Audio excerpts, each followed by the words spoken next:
Hello, I'm Laura and welcome to my channel, Laura Fitness, where I post home workouts and talk fitness and nutrition. Today I just wanted to go over what I wish I knew before I started posting fitness content. So I know I'm just getting started on YouTube, but I've been posting on Instagram and on TikTok since 2020. So about 3 years now. And when I look back, I'm just like, cringe. There's definitely some things that I wish I had known when I was first getting started. So the first thing I would say is invest in yourself from the jump. And I know a lot of content creators will say, just focus on getting started with what you have. So if you have an iPhone, get a cheap tripod off Amazon and just start recording videos. And I do think that's great advice, like that's really solid advice. But I would also say, if you know your personality and you know this is something that you wanted to do, you're gonna stick with, from the beginning, invest in good quality camera and a good editing software. Also take the time to learn how to edit your videos properly from the beginning. So when I started in 2020, I knew I had always wanted to create fitness content for such a long time. Like fitness is something that I've been passionate about forever.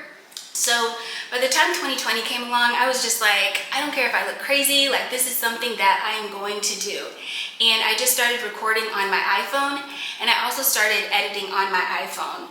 But looking back, I would have invested in a camera earlier.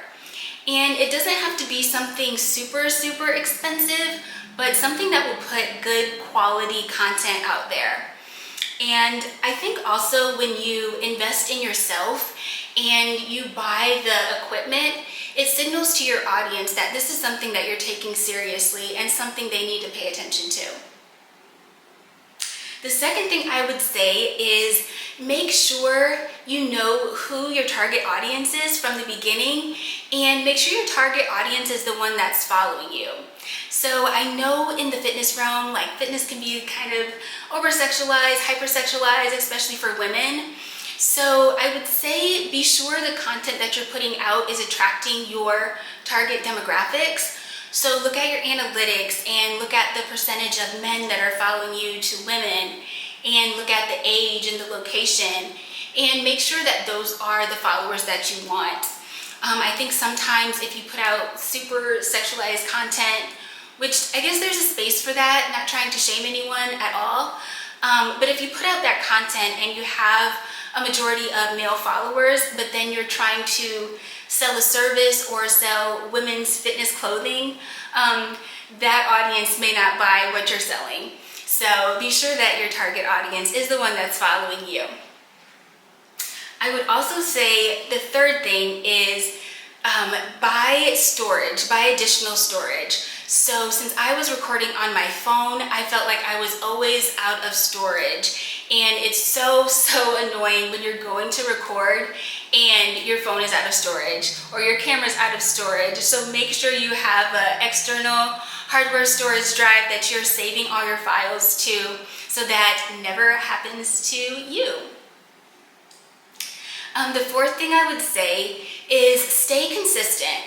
So I know when you're putting out content and sometimes you're putting like your blood, sweat, and tears into this content and no one's engaging with it, and you're not getting the type of feedback that you want back, it can be super unmotivating and you can feel like you want to quit.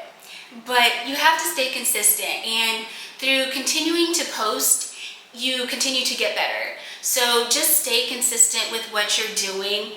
Find a routine that works for you, whether you're gonna post every day, every other day, every week. Find something that works for you and stick with it. Also, be sure to monitor what's working for you and what's not working for you, where you can make changes, and be flexible. And then the last thing I would say is don't let negativity discourage you. And this kind of piggybacks on the last thing of staying consistent, because I know that there are trolls online, and there are some content creators that their whole channel is just literally breaking down another channel. And you just have to ignore that. You don't know who these trolls are. I mean, it could be a bot. You don't even know if they're real people. So you just can't let that discourage you. And I would say the same for family and friends. If you find like your family or your friends aren't supporting you, don't even tell them what you're doing. Don't keep them updated if they're not going to support you, or if they're going to laugh at what you're doing or say that it's stupid, whatever. I've had people say some things to me that were not so kind, and it does affect you. It kind of does bring you down and dim your light a little bit.